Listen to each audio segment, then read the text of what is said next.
a song for you. You're listening to Deep Purple Smoke on the Podcast. I will do one episode for each song the band recorded in the studio. However, this is a fan podcast and not band endorsed. It's more of a tribute to their long history, well beyond just the hits, and my way of giving something back to a band that has given so much to me. Let's dig in!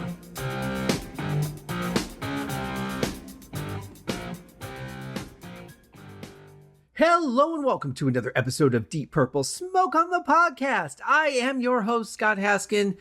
And you know what, guys? I realized a flaw in my process for doing this podcast that I am happily correcting right now. I am trying to record a podcast a day to keep my voice going because I don't speak a lot. I try and voice text, but I find I'm not even texting that much right now.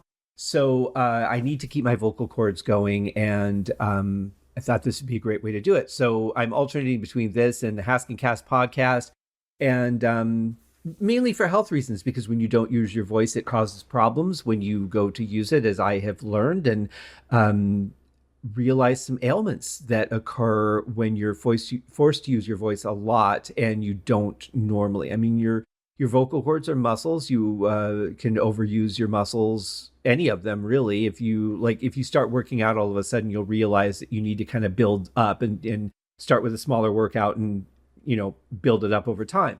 Well, your vocal cords are the same thing. So anyway, doing a podcast a day, but trying to not go too far ahead on this show, mainly because of the Patreon, because I have some people that are very generous and donate money to the show. And if I am recording too far ahead, then it's like a long time before they get announced.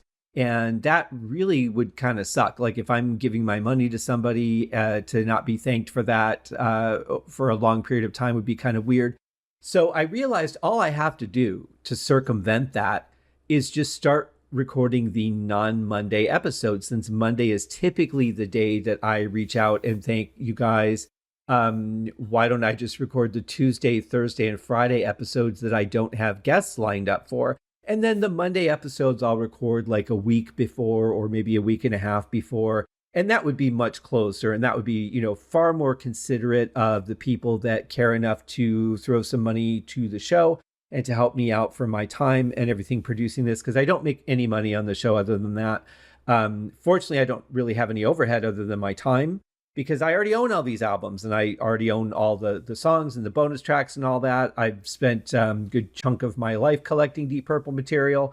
So unlike the Uriah Heep podcast, where there were albums I had never heard and I had to go buy all the deluxe editions, I had to buy some other albums just because they had a bonus track on them that I couldn't find anywhere else. It was actually very costly. This one, there's no overhead. It doesn't cost me anything to publish the show. Acast has a very generous tier where you can publish for free.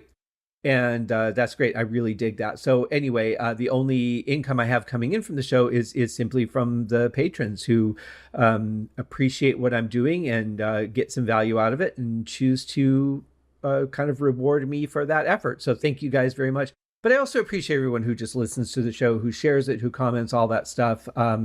Really means a lot to me. So as I get into Stormbringer, I haven't recorded the Stormbringer episode yet because it's a Monday episode and I do have a guest lined up for that. I'm sorry, it's not a Monday episode, but I do have a guest lined up for that one. Working on Stormbringer, just coming off of recording Burn.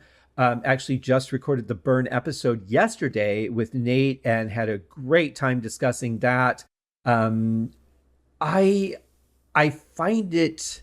I find that I'm more understanding Richie's position on this album than I had before as I'm digging into it a little more. Now, coming off of Burn, which is a very rich and lush sounding album, we get to Stormbringer. Stormbringer, even the title track, which I don't know if I'll have talked about yet because I haven't done the episode, but it is not a heavy sounding song.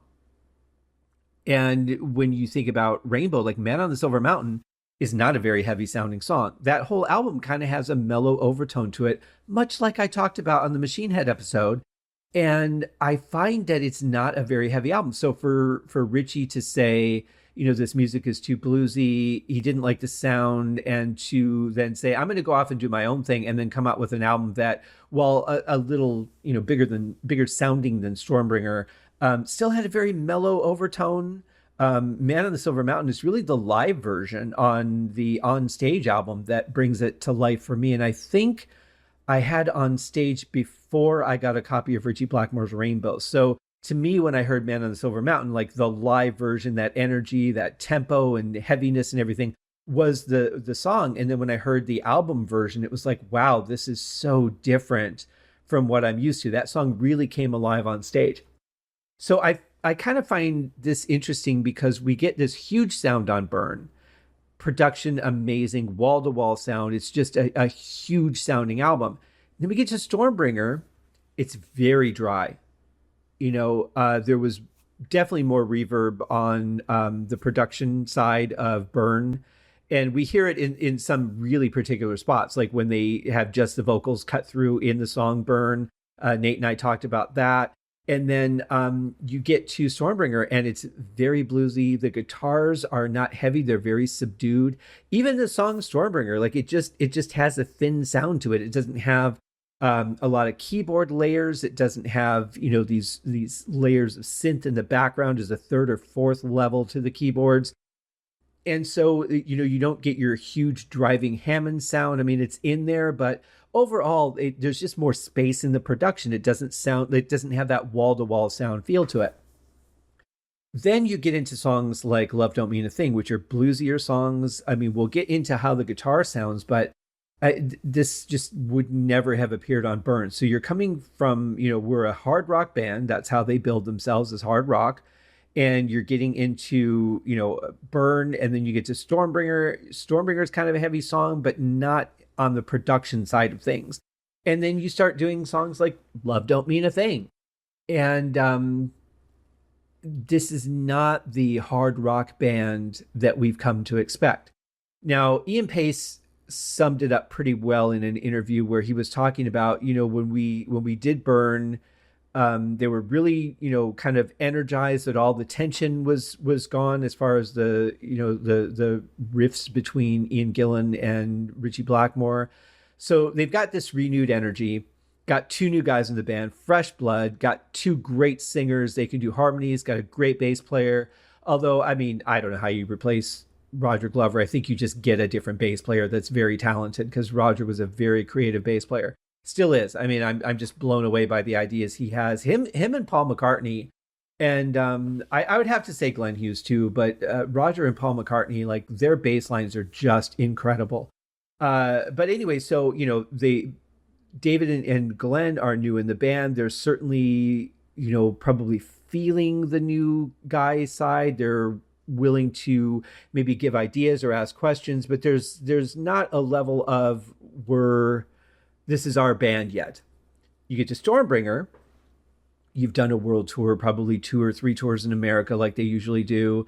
They're writing their second album. They've got stakes in the band now. So now they're going to start inserting their influences a little bit. They feel like they're part of the band. And this is all very natural progression.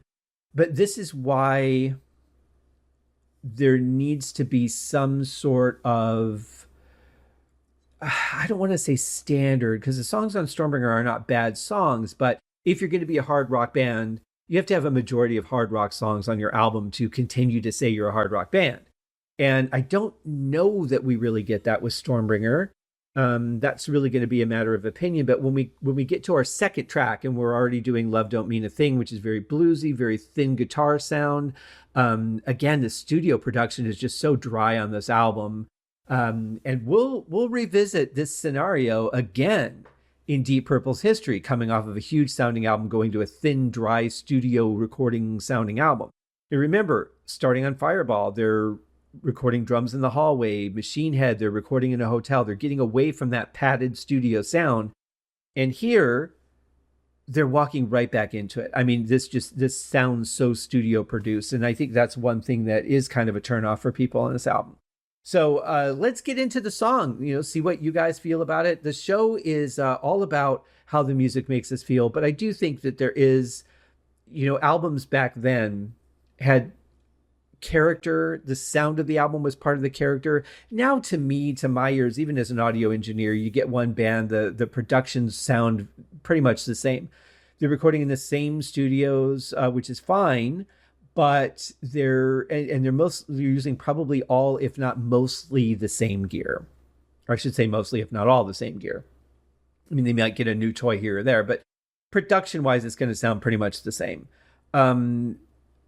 So using same plugins, same maybe templates or whatever. So, most of these albums sound very similar, if not the same. So you can't really tell what song came from one album and what song came from another. But back in the 70s, into the 80s even, every album was recorded differently, sometimes a different studio. You're bringing in mobile recording rigs, so the EQs, everything's going to be different.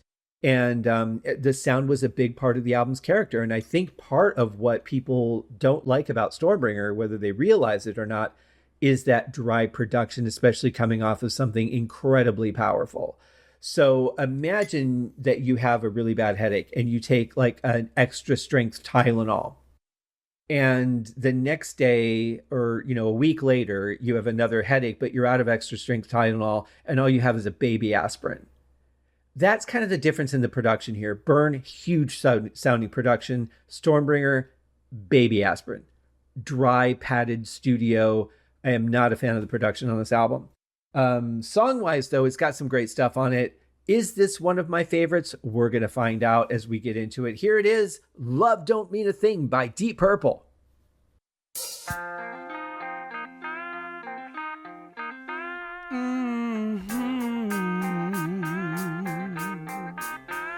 Oh, baby, I gotta get down.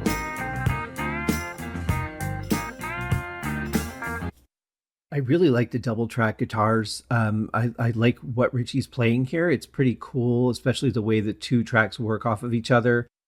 Ian Pace has got a little bit of swing in that hi-hat, but at this tempo, it helps it for sure, but it's just kind of, we're coming off the Stormbringer, which is one of the more powerful songs on the album going into this. It's very thin and very bluesy sounding. The guitar sound is just so mellow. I like what he's playing, but I don't like the sound of it.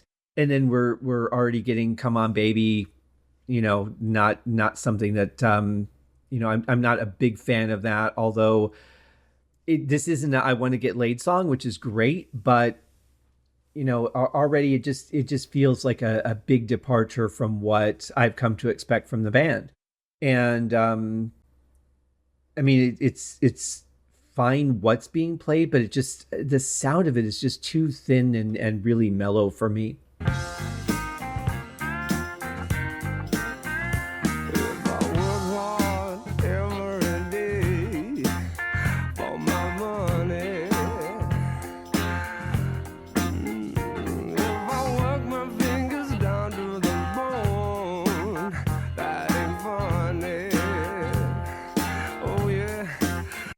I like what Glenn's playing, going on a low note, then going up to that high note and back to the low note. It's got kind of like one of those, I feel like I'm swaying back and forth kind of rhythms to it. It's pretty nice, but again, just the sound of it's a little bit thin.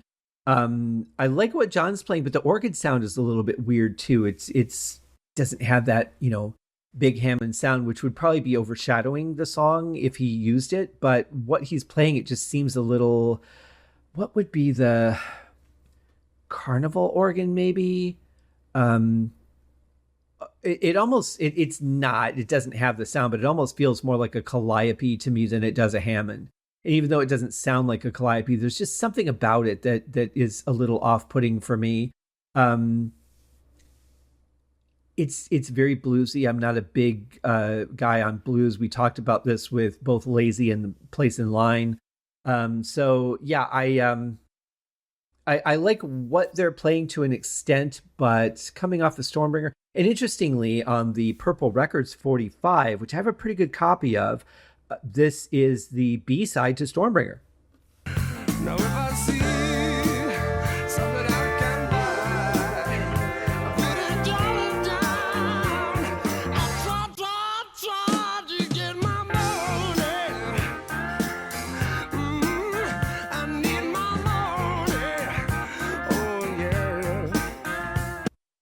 It's sounding a little more full, but still that guitar tone is just so weak. And there's just no push behind it. There's no bottom end. It sounds nice for a melody, but I think we need another track underneath of it, even if it's just, a long sustained chord or just something to give the song a little bit more push. And with what Glenn's playing, we're not getting a lot of low end in the song. And that would be fine if we were getting it somewhere else. If it was a long keyboard chord, guitar chord, something that was more sustained in the background and thickening it up a little bit. A lot of times for this kind of thing, I'll use like a pad sound in the background.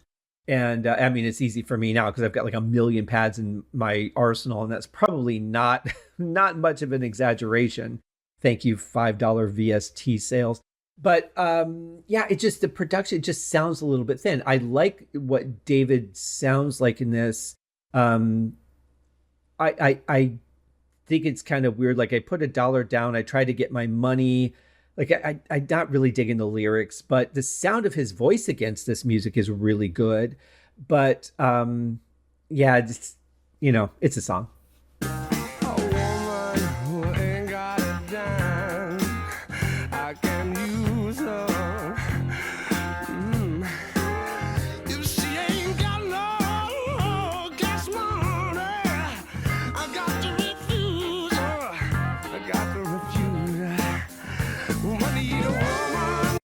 So at least they're beefing it up a little bit. Richie sounds like he's into it.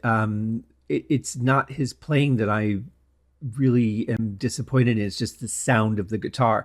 And if I remember right, it's been a bit since I've listened to it, but if I remember right, there was a really interesting story about this song on the Deep Purple podcast where Nate gave the history. I think this was the song anyway, where they talked about some guy that was playing something and Richie heard it and really liked him. They brought him aboard the Starship, kind of co-wrote the song with the guy, and then he just disappeared and no one knows who he is. So I unlike the guy that shot the flare gun off that kind of inspired the Smoke in the Water story, I think this guy might be likely to come forward, but I don't know. He just seemed to be like some guy that played guitar on the street, and there's plenty of those. They're kind of, I don't want to say they don't have value, but in general, they're kind of nondescript people. Like they don't put up a banner of who they are or sell CDs and, that sort of thing. Of course, back then it would have been cassettes probably, but they're just kind of anonymous people that just show up and play some music, and you put some money in the hat or in their guitar case, and they shuffle off, and maybe you'll see them again somewhere else. But they're kind of like nameless, faceless people because they're not promoting, I'm John Smith and you should check out my album and go to my YouTube page and all that, because none of that existed back then. They didn't have websites. These guys typically don't have management. They're just street musicians. And if I understood the story right, anyway, that's who this guy is. And I hope I'm remembering the right song, because I'm pretty sure it was this one.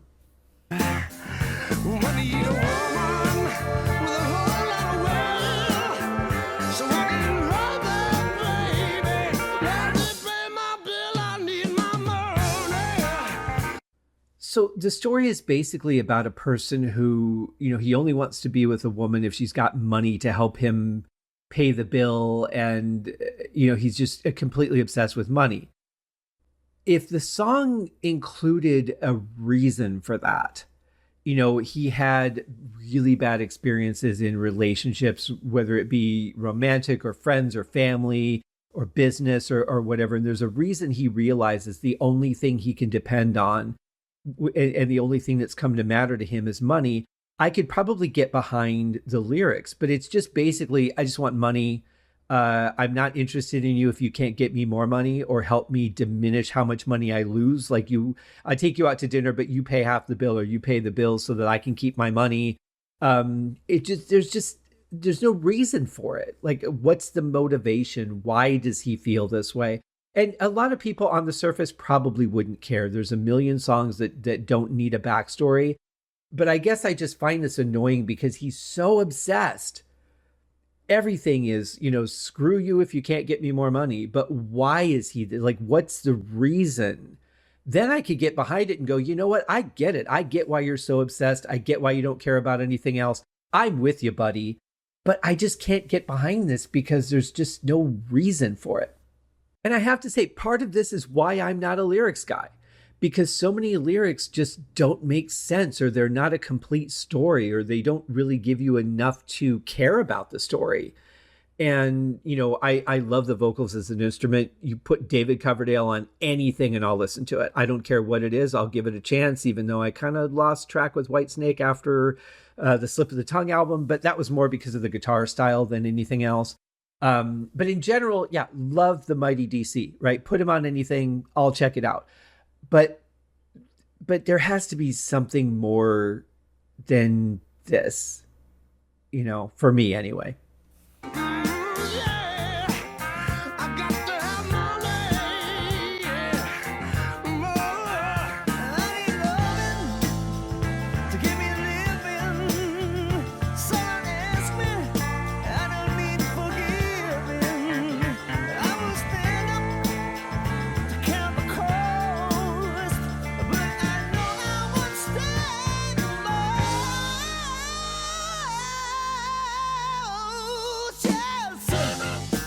So now I'm confused. So now we have a second voice coming in, and he's saying he needs love to give him a living. Who is the second person? Why are they taking the opposite point of view? Like, it just doesn't make sense to me. I love Glenn's voice. I love more what he's playing on bass. Like, I don't like the enunciation of some of the things he does on this, like Kuost. Almost sounds New York. It's just like trying to squeeze it in so that it fits, and it doesn't have to, because cost rhymes with loss pretty closely. I don't know. It just doesn't feel right to me, and it doesn't make sense as far as the storyline. Like, why are you just popping in to say, "Hey, I like love," and then just disappearing again? Like, it's like that one guy in the crowd that his one phrase cuts through and just kind of contradicts everything else that's going on. I don't know. It's kind of unsettling to me. Musically, we're getting 2 tambourine tracks, which I think is a little excessive. I'm hearing, the one that's just staying on that snare, which is fine. And then we're getting a little bit of that, kind of shuffly tambourine sound behind it. I don't know how many songs need 2 tambourine tracks.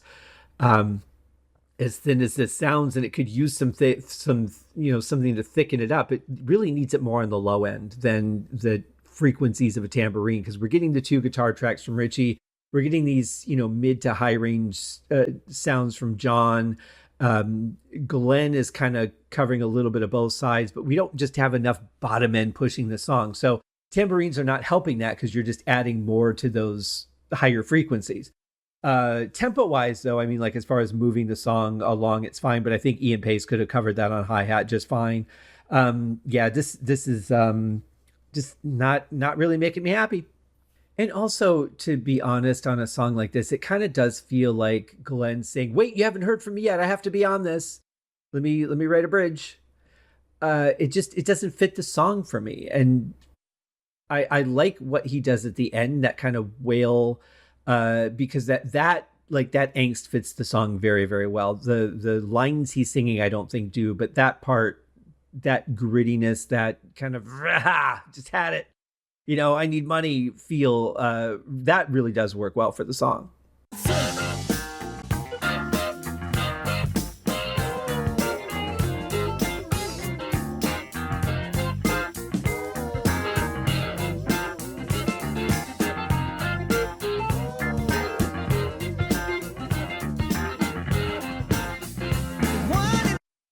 It honestly feels like somebody muted the solo or they forgot to record one, because that's not really a solo coming from Jon Lord. He's up in the mix all of a sudden, mostly doing the same kind of rhythmic stabbing that we're getting through the verse. I do not like this sound coming from the organ. It sounds very filtered and really kind of unpleasant. It kind of works for the song, I guess, but I would have rather had him just play like a bluesy organ sound than this. It just, I don't know, it's just another thing layered into the song that is just not pleasing my ears. And it doesn't enhance the song, this section. And there should be some kind of solo here. But if we're getting one from Richie, then we're just getting more of that same guitar tone, then it's just more of that guitar tone that's just too mellow. We need something that's going to put a little grit in the song here, and we just don't get it.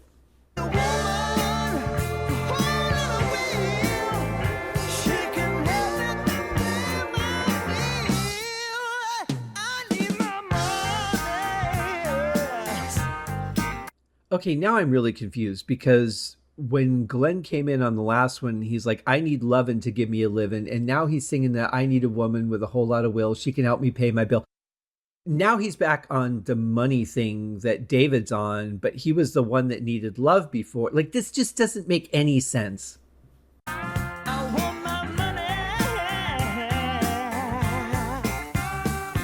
before I say my prayers. I count my money. When I wake up, it had to be there. My money. You Yeah, I'm not sure why Glenn is singing this part. The verses were kind of going to David before Glenn sings the bridge. It's the same setup as Burn, where we get that, that extra section, and Glenn sings that, and David takes the verse. Like, it's the same setup, except that now Glenn's taking an extra verse for some reason, and it really seems out of place because David was singing the verses before.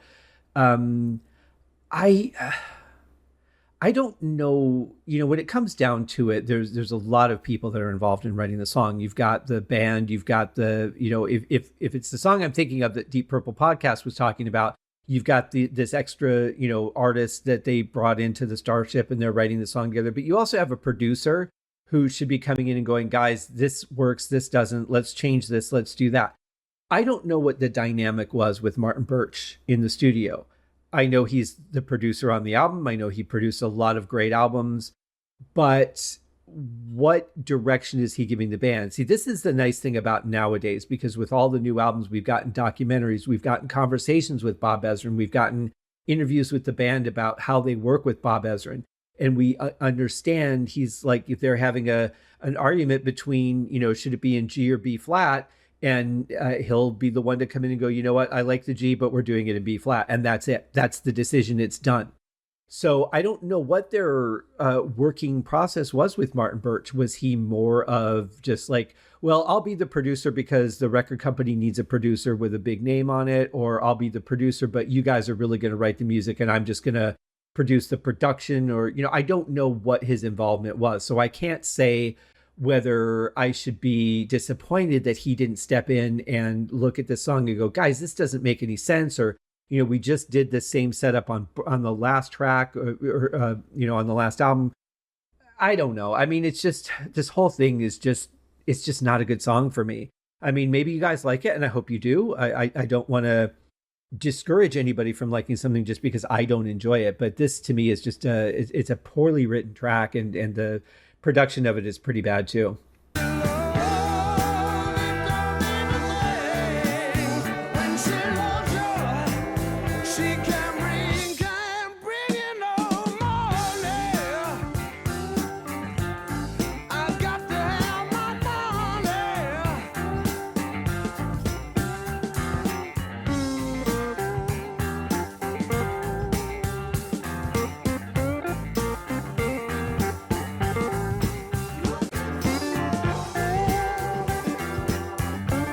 So they have done the thing that you would expect, where they're building a little bit as the song goes on. They're kind of building it up musically. Ian Pace is getting, a little more adventurous on the drums. You actually really like what he's playing.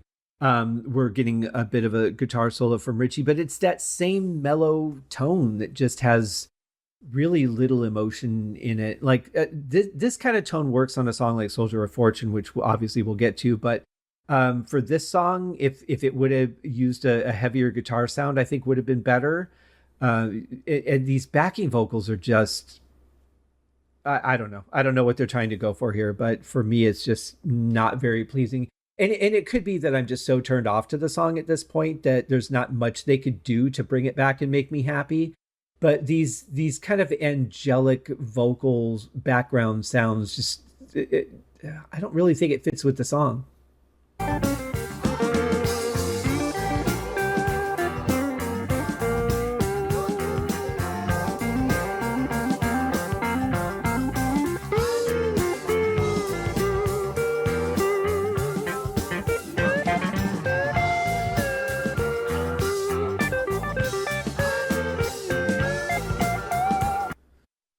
Bass guitar wise, I love what Glenn's doing here. It sounds really good. It's working really well with what Ian Pace is playing.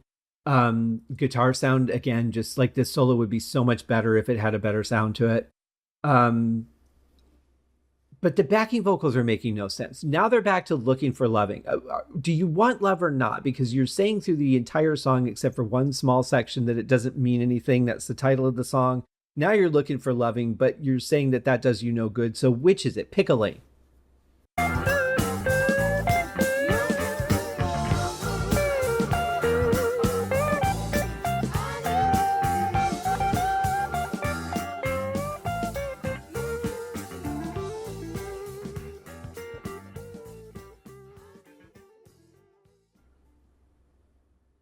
Yeah, the way that Ian Pace has opened up the hi-hat a little bit in the end here, I think would have worked better than that backing tambourine track that we had. Just my personal opinion, but I think that would have worked better than having a dual tambourine track. Also, the point at the near the end of the vocals where David Coverdale comes back in and says, "You see, love it, don't mean a thing." I really like the way his voice sounds on that. I mean, there definitely are some nice things about this song.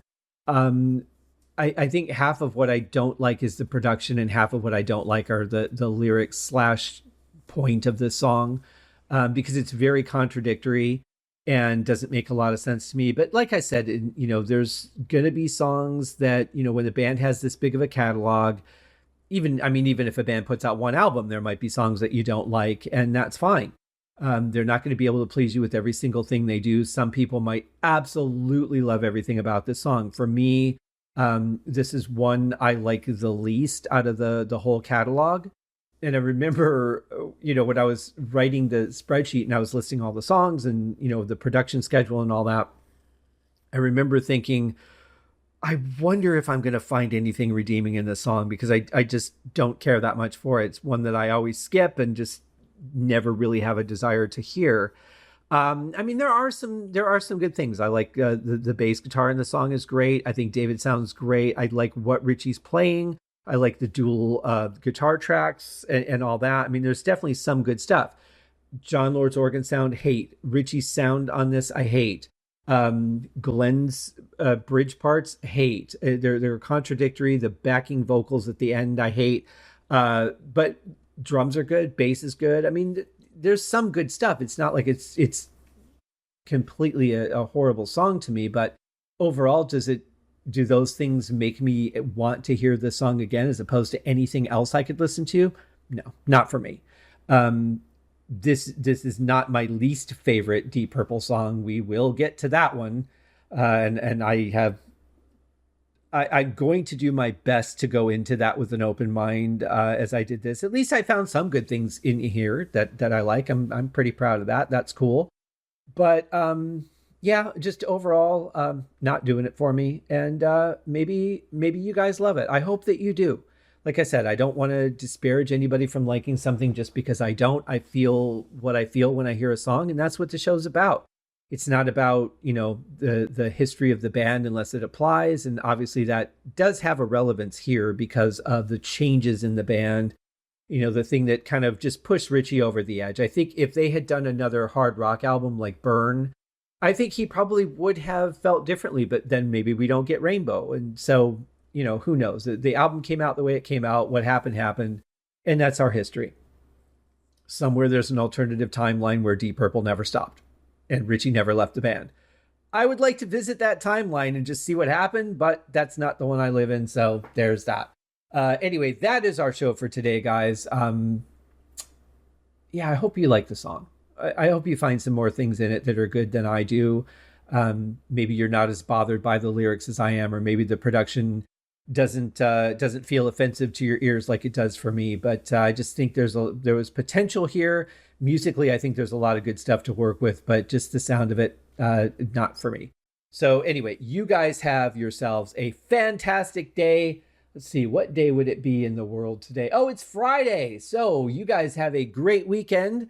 We'll be back on Monday with another episode. We'll be tackling Holy Man.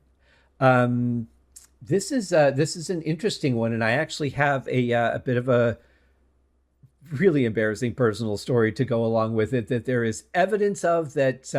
Fortunately, as far as I know, there's only 2 people that have a copy of it. So we'll talk about that next week. In the meantime, you guys have a great weekend, and we will see you on the next episode of Deep Purple Smoke on the Podcast. Cheers.